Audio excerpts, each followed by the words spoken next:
Beaucoup de questions nous viennent concernant les problèmes de divorce, de mariage, les conflits de couple, les conflits entre les frères, les conflits entre associés dans un commerce, les conflits de filiation, les conflits avec les parents, surtout les questions liées au tutorat ou d'autres problèmes liés à la filiation. Comme je vous ai dit auparavant, ça c'est des questions qui sont très pointilleuses. En vérité, c'est du cas par cas. Surtout quand il y a des conflits. Quand par exemple une fille elle a un problème avec son tuteur, ça c'est un conflit. Parce que le tuteur par exemple il veut pas la représenter. Ou alors il ne veut pas la marier avec une personne qu'elle veut. Ou il veut la marier avec une personne qu'elle ne veut pas. Tout ceci, cela ne se règle pas en questionnant des gens juste comme ça. Une personne elle envoie une question à des gens qui se font entre guillemets malheureusement passer pour des chouyours. Qui ne sont même pas des personnes aptes à répondre aux questions. Et la vie des gens, le mariage des gens, le divorce des gens, leur commerce, l'éducation de leurs enfants, les conflits sont liés à une personne qui a fait une fatwa alors qu'il n'en est pas apte, alors qu'il est interdit de juger pour un juge musulman sans écouter les deux parties, sans écouter tout le monde et réunir toutes les preuves puis donner un jugement religieux. Et je vous ai déjà dit dans un cours précédent que subhanallah, certains ignorants se sont permis de faire des fatwas aux gens, une femme qui l'a appelé ou contacté, et qui lui a dit « je veux faire la hijra mais mon mari ne veut pas ». Il lui a donné le divorce, le mari est rentré le soir à la maison, elle n'était plus là, ni elle ni les enfants. Alors que cette personne qui lui a fait la fatwa, lui-même il vivait en terre de koufr avec sa femme. Donc, dans ce cas-là, qu'il applique cette fatwa sur lui-même. Sa femme, pendant qu'il sera absent, elle va partir faire la hijra sans lui, elle va se considérer divorcée. Combien de pères rentrent le soir, ils ne trouvent plus leur fille? Pourquoi? Parce que la fille, elle a pris la fatwa d'un ignorant et elle a été se marier et donner le tutorat à n'importe qui. Donc, barakallahu fikum, je vous mets en garde. Toutes ces questions, tutorat, mariage, divorce, conflit, filiation, ça c'est des questions énormes, lourdes de conséquences, très lourdes de conséquences.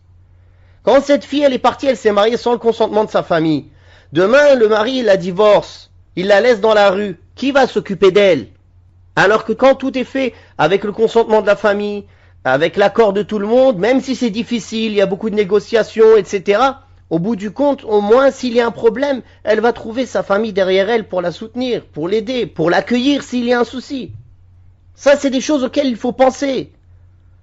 Ce n'est pas que des coups de sentiment. Ah, je veux être avec lui. Ah, je veux me marier avec elle. Il y a des millions de femmes sur terre et des millions d'hommes. Si c'est pas lui, ce sera un autre. C'est pas grave. Combien de frères qui sont associés aussi dans des commerces, qui se retrouvent dans des conflits et l'un d'eux va demander une fatwa à une personne qui ne le mérite pas et revient et vole son frère ou le spolie et on rentre dans des conflits inarrêtables.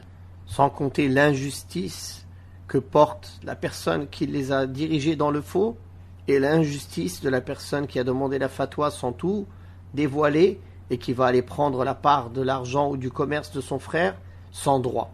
Donc, j'appuie et j'insiste sur ce point-là, qu'il y a des choses à connaître. Combien de fois notre Cheikh Al-Fawzan, hafidhahullah, je l'ai visité à Riyad, je lui pose des questions liées à la France, il me dit, vous êtes plus à même de répondre à ces questions que moi, parce que je n'ai pas toutes les données. Ça, c'est au centre islamique en France de juger ces choses-là. Ce n'est pas à nous. Un autre frère qui habite à Riyad, il lui a posé une question, le cheikh lui a répondu pareil, le frère, il m'a contacté après. C'est pour vous montrer, si les grands savants de la Oumma, ils sont comme ça, et ils font attention sur ces questions-là. Comment alors n'importe quel ignorant, parce qu'on l'appelle cheikh, il est dans un pays arabe, on l'appelle et il nous dit n'importe quoi. Il faut craindre Allah sur ces choses-là, et ne pas s'empresser. Comme on fait attention de qui on prend notre science, alors encore plus de qui on prend notre fatwa. Et je vous l'ai dit et je le répète, il n'est pas permis de juger dans les conflits sans écouter tout le monde.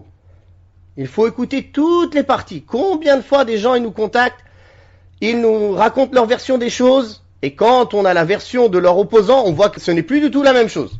L'affaire est complètement différente de ce qu'on nous a raconté. On nous a caché beaucoup de choses. Alors cette personne, il juge avec ignorance, avec injustice. Il en portera le fardeau Yawm al-Qiyamah, le jour du jugement dernier. Je ne cesse de vous le répéter, prenez bien attention à ces questions et sachez comment les régler de la manière qui plaît à Allah subhanahu wa ta'ala. Barakallahu fikum.